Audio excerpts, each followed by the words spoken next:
সর্বদা শুধু নবীর মহব্বত অন্তরে রাখবেন আর ইস্তেগফার পড়তে থাকবেন। আস্তাগফিরুল্লাহ আস্তাগফিরুল্লাহ আস্তাগফিরুল্লাহ আস্তাগফিরুল্লাহ আস্তাগফিরুল্লাহ আস্তাগফিরুল্লাহ। কোন একটা কষ্ট আসছে, আলহামদুলিল্লাহ আলহামদুলিল্লাহ আলহামদুলিল্লাহ। কেউ টাকা মাই রেখে আলহামদুলিল্লাহ আলহামদুলিল্লাহ আলহামদুলিল্লাহ। তো একজন এসে বলবে তুই তো বেটা পাগল,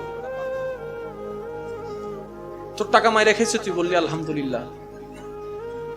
আপনি সেই দিন উত্তর দিবেন, আরে টাকার কাজ তো মানুষের চাহিদা পূরণ করা, সবাই তো টাকা দিয়ে নিজের চাহিদা পূরণ করে, আমার টাকাটা না হয় আল্লাহর কোন বান্দার চাহিদার পূরণের কাজে। আপনি জানেন ভাইরা, আপনি যত বড়ই কোটিপতি হন না কেন, বিদেশে প্রবাসে আমরা সবাই কিন্তু ফকির, এই কথা সবাই বলি। আমরা কিন্তু প্রবাসে আসছি, এই দুনিয়াটা আমাদের প্রবাস, আসল বাড়ি নয়।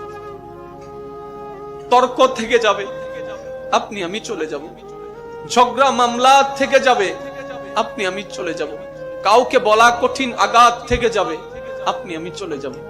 ওই মানুষটা যখনই আপনার আমার কথা স্মরণ করবে, মন থেকে আসবে, ওই আটা আমাদের জান্নাতে যাওয়ার জন্য দেওয়াল হয়ে যাবে। তাই শ্রদ্ধার সাথে বলি, হাত রেখে পায়ের মধ্যে আপনাদেরকে বলি, ভাই যাই কিছু করেন মনে আঘাত দিয়েন না, কারো মন ভেঙে চুরমাচুর করে দিয়েন না, কারণ মানুষের মন রবের রহমতের ঘর, ওই মনে আঘাত দেওয়া অন্যায় ভাবে আল্লাহ কখনো মাফ করে না, মাফ করে না, মাফ করে না।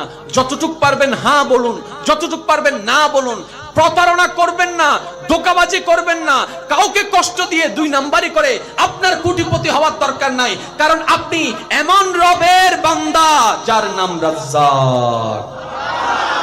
রাজ্জাকের বান্দার দুই নাম্বারি করার দরকার কি?